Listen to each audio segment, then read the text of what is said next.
Vindaloo.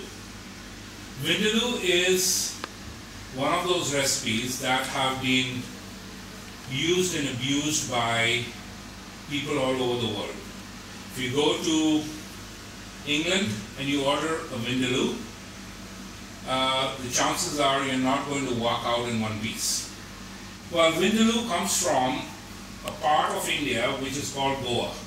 It's on the coast. It used to be a Portuguese colony, and they have their own style of cooking. What we're doing today is we're going to cook Vindaloo but with a prawn, and this is my take on prawn Vindaloo. Traditionally we use tamarind paste, I use tomatoes. They like to use red wines, I use a balsamic vinegar.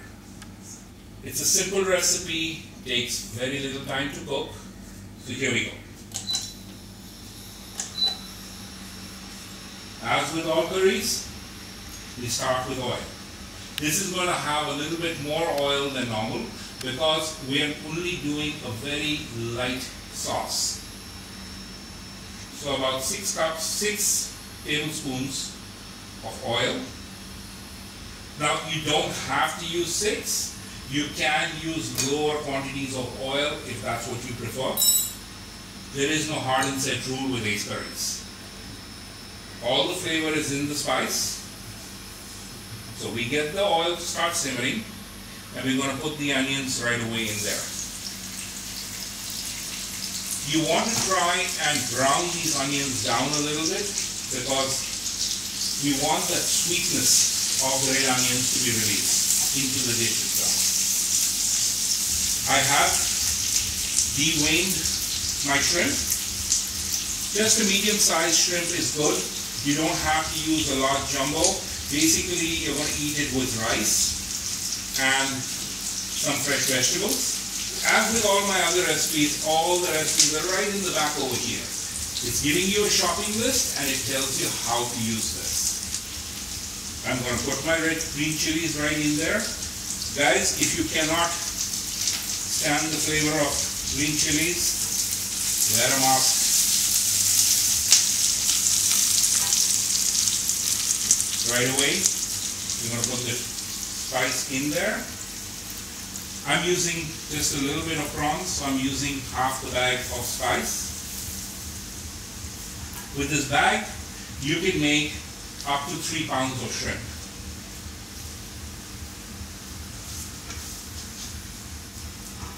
A little bit of water to help in the cooking process. You would need about 1/4 of a cup of water to start with. We're trying to create a little bit of a paste, almost. Reduce your flame down to medium-low because you don't want to burn the spices. As you can see, if it starts catching in the bottom a little bit, put a little bit extra water. It's not going to hurt it in any way. Again, the oil is going to separate, as you can see. Right now you can see a little bit of a glaze that's coming on top over here. I'm going to add in my tomato paste. Tamarind paste, if you can find it, is great, or just tomato paste. You need about 5 to 6 tablespoons of tomato paste in this quantity.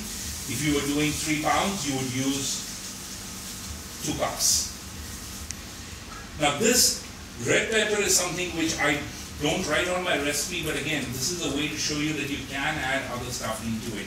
I'm just doing sliced red peppers because the sweetness of the red pepper will bring out the flavors really nicely. And now, I'm going to put my vinegar. I'm using a balsamic.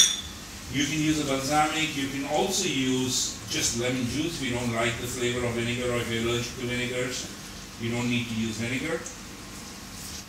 We want this to simmer for a few minutes. While that's happening, I'm going to chop up a little bit of my cilantro leaves. I like cilantro in all my curries because it brings out this really nice flavor. And again, do not throw away the stem because that's where most of the flavor is. Throw it right in there.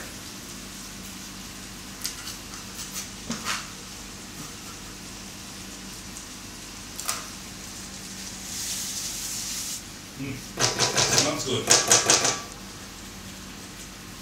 A little bit more water maybe, just to give it a little more sauce. Once it's starting to simmer, right away put your prawns in. You don't want to really cook the prawns for too long. I'm going to allow this to simmer on low for about 4 to 5 minutes.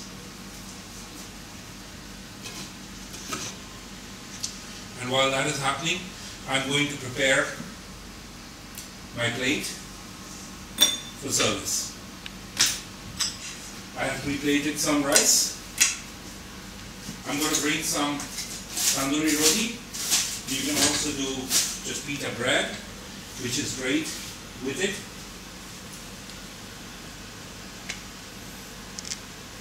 Little lime wedge. A few mixed vegetables as a salad on the side. Cucumbers, tomatoes, onions, whatever you like eating. There's no rule. Few cherry tomatoes. That's a pretty looking plate. When you come back over here, you can see how nice that sauce is looking. And it smells just about right. The last step that we have is salt. You should always taste your food. I know for a fact that I'm going to need a little bit of salt. So just maybe 1/4 of a teaspoon of salt, or less or more, depending on what you like. This recipe is intense, so you want really, really high profile flavors in this. Give it a nice stir around.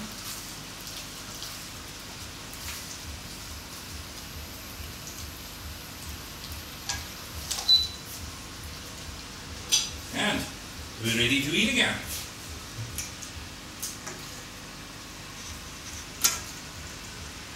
Serve this to your friends with some nice cold beverages.